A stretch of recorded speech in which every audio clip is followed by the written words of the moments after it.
and let's talk Fulham away in the Premier League. Igor Tudor did do his press conference yesterday, so let's get into the team news.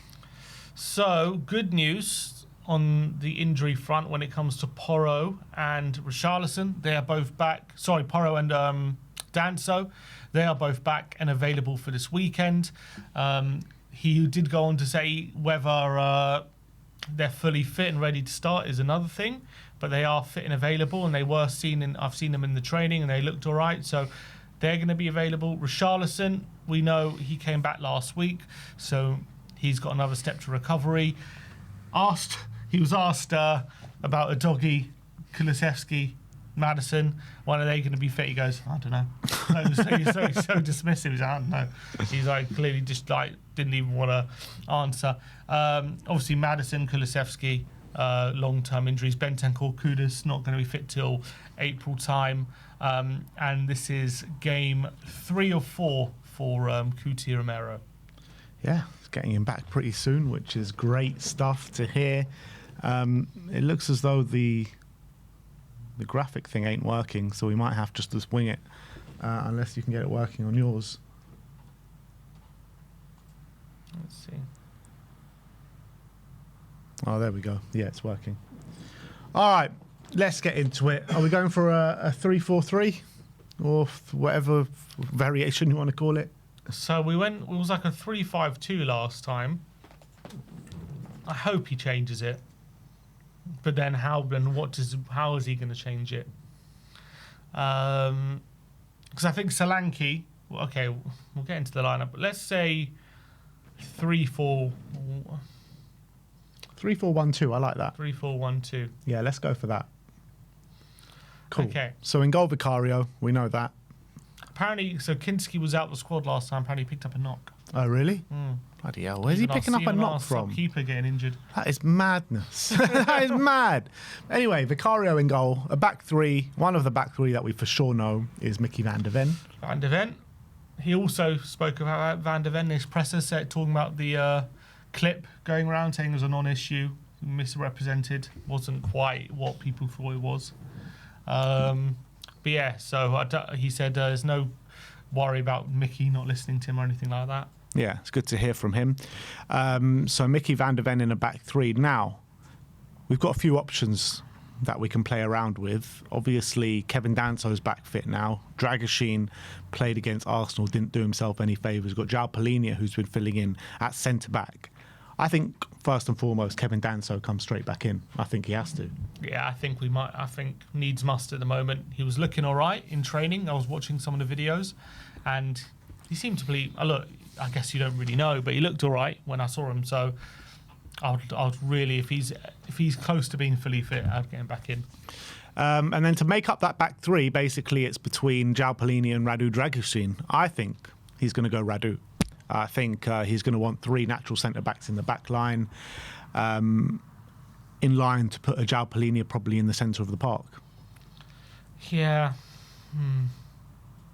As much as it's might not what we want to see, I think that's what he's going to do. I don't know if he will. Because then if we put Radu there, and we're saying he's going to play João in the middle, but João who with Connor? Probably, yeah. Yeah, I guess he could do that. But I don't think that's a particularly good thing to do. I just don't think João and Connor together, I think, are they ever going to pass to each other? You know what I mean? I'm sure they'll pass to each other, but I don't know if they'll pass forward.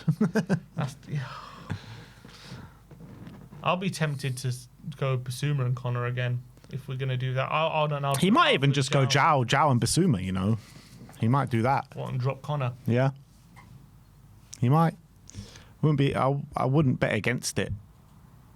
I think he's going to go for the most solid team defensively, not to have any of these mishaps, and hopefully we can nick one down the other end. You know, he's spoken about it don't matter about style and all this right now. All it matters is about getting over the line and getting some results right now. So I think he's going to go kind of solidity first over everything else. Yeah, but last game we were very kind of offensive in like our pressing and stuff. Like we're pushing very high. Yeah. So I do think he's also wanting us to get forward a lot more than we were.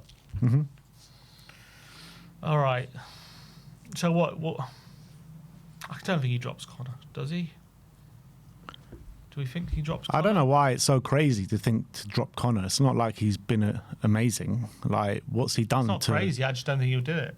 Why though? Like he's been our here. best midfielder. I mean, is he though? Probably.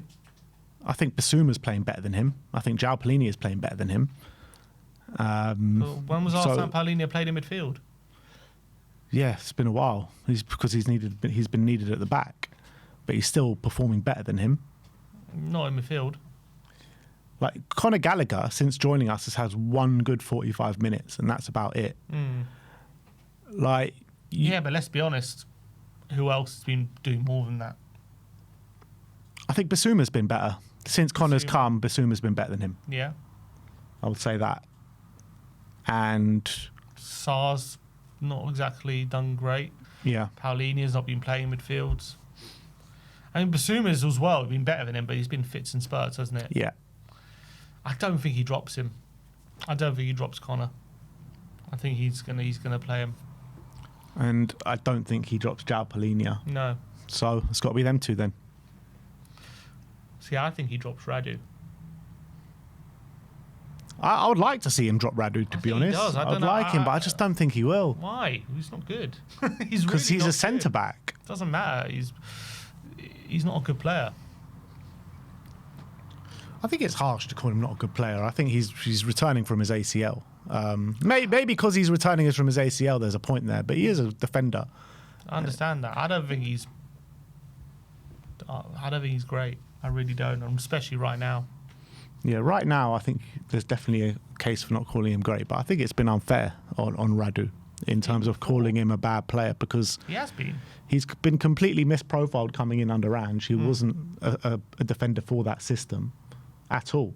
And we've seen him, have good performances, in fits and spurts, even that. But even for his country, he was absolutely brilliant. At the he's good at heading the ball tournament. away, clearing the ball. But any basic to defend, like Craig Dawson can do that. Does make him a good player. You think Craig Dawson's on the same level as Radu Dragusin? Absolutely. Nah, come on, man. Why? Craig Dawson was a good Premier League defender. He was okay. Yeah, that's my point. I think Radu's better than that. I really don't. I really don't. I'm not even sitting here saying Radu is like a world beater. I just think he's been a bit unlucky since coming here. I don't see him seeing any evidence that he's much better than a Craig Dawson type defender. Like, he's had some really good performances for us, Radu. Craig Dawson had some great performances for West Ham and West Brom. Yeah. Wolves. Anyway. So wing back, Porro, we're going straight back in? Yeah, for sure. For sure. And Jed on the left? Yeah, it's going to have to be. Going to have to be. Unless we put Matty's Tell there. I'll be open to it. You weren't open to it last weekend. Yeah, I'm definitely open to it now. Against Arsenal, I was like, no. But against Fulham, I'd do it. I would do it against Fulham, He's going to go for Jed, though. We know that. We'll go for Jed. Javi Simmons in the 10. And then Solanke and Moani up top, as long as Solanke's recovered from his sore throat. Solanke and Moani, which, Solanke came off the bench. He'll be fine, surely. And Moani, scored, not off the bench, but he scored last time out. Good finish. Probably his best performance in a Tottenham shirt in the Premier League anyway. So, hopefully, this is the start of something for him. Yeah. That's what we got to hope for. Yeah, I think so. This is the lineup that we are going to go for. Vicario in goal, Dragusin, Danso and Mickey van der Ven in a back three. Pedro Porro and Jed Spence wing-backs, with João Palhinha and Conor Gallagher in the midfield. Javi Simmons in the 10, Solanke and Moani up top. And I think that trio up top, Solanke, Moani and Javi, can cause a lot of problems, especially if they're supported well from Porro and Spence. Yeah. Because you got two tall and fairly physical strikers potentially in the box with Porro's crossing. Just got to spam them in. Yeah, got to do Thomas Frank ball. Yeah, get Frank back. I think when it comes to Randall, for some reason, he hasn't been so much of a box threat. Obviously, we know Solanke is, but hopefully Solanke and Randall, when they can link up, we go long into Solanke, Randall gets close to him. I remember it was when one of Mwani's better games was PSG away, playing up front with Richarlison, when they were able to play off each other. We need to get a similar dynamic here, I think, with with Mwani and Solanke. We say Mwani hasn't been a box threat. I mean, nobody's been a box threat this season. Solanke when he's played. Yeah, but he's barely played. Yeah. How many games did he actually play under Frank? 4, 3. You know what I mean? Yeah. So, not much to go on is the reality. I mean, Richarlison was a little bit when he was fit in the early stages of the season. But look, that is the lineup we're going for. So who do we have on the bench? We didn't even consider Gray, by the way. Yeah. Gray, Tell, Richarlison, Basuma, Sarr. So all of a sudden, that's 5 players there on the bench. Yeah, decent. All right, starting to fill up a bit. Yeah, exactly. So 2 players back, and hopefully in about a month we'll get a few more players back. Destiny, probably the next one back as well. So we've actually got a bench that is not completely stacked of kids. It will only be half stacked of kids. We can make 5 subs if we want. If we want, yeah. Yeah, so it's looking okay.